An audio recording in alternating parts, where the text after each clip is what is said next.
At least 500 million girls and women around the world lack adequate facilities for managing their periods. That's according to a report by UNICEF. One group in York is hoping to lower those statistics by making reusable hygiene kits to send to developing countries around the world. We started this 6 years ago after I had retired from working overseas. I spent most of my working life in developing countries doing self-help projects, income-generating projects, working in refugee camps, small communities, poor communities in Africa, India, Brazil, lots of other places. So this project, making washable feminine hygiene kits for girls in developing countries to keep them in education, was very much very dear to me. Around the world, girls and women resort to using anything they can to help manage their periods, including cow dung and mattress stuffing.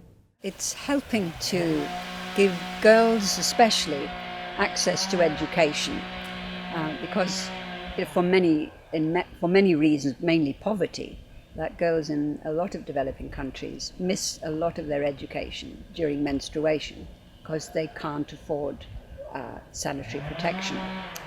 And so they're using the most horrendous things, and consequently lots of disease and infections, etc.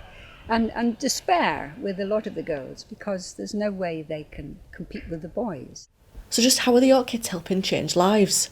We have wonderful letters from the girls, and lots of photos. And our volunteers who take the kits over will come back and, tell us stories about how the girls have really quite prospered. Now they can sit their exams and they'll say things too. We have lovely little letters. They'll say things. Now I can go to school just like my brother. You have given us freedom, and really very touching, very poignant things. I spoke to some of the Yorkits volunteers about how they're getting involved. So every month I have a dozen women in my home who are sewing and packing, pinning, press studding and making packs. Last year I took 84 kits in my luggage, which was the maximum of luggage, and my hand luggage had in my pants and my own clothing and my makeup bag, essential things, because I had so many people wanting them. Got involved about 5 years ago. I go out to India twice a year with a charity called Al Shaddai, and to date, with the help of Yorkits, 750 girls now have got the packs with the sanitary towels and the pads. They're back at work, they're back in school, and they're making educated assessments of what they want to do with their lives. It's 1 week a month. They're ostracised. They don't go to school. Just have to find somewhere to quietly bleed.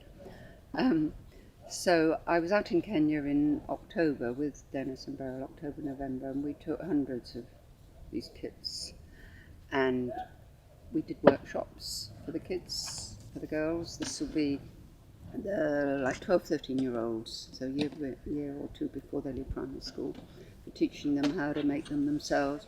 Studies have shown that in some countries around 56% of girls were absent from schools specifically because they didn't have a sanitary pad. With the Yorkits products distributing worldwide, the group are hoping more girls and women will have a better chance of life. Caroline Davies, That's TV.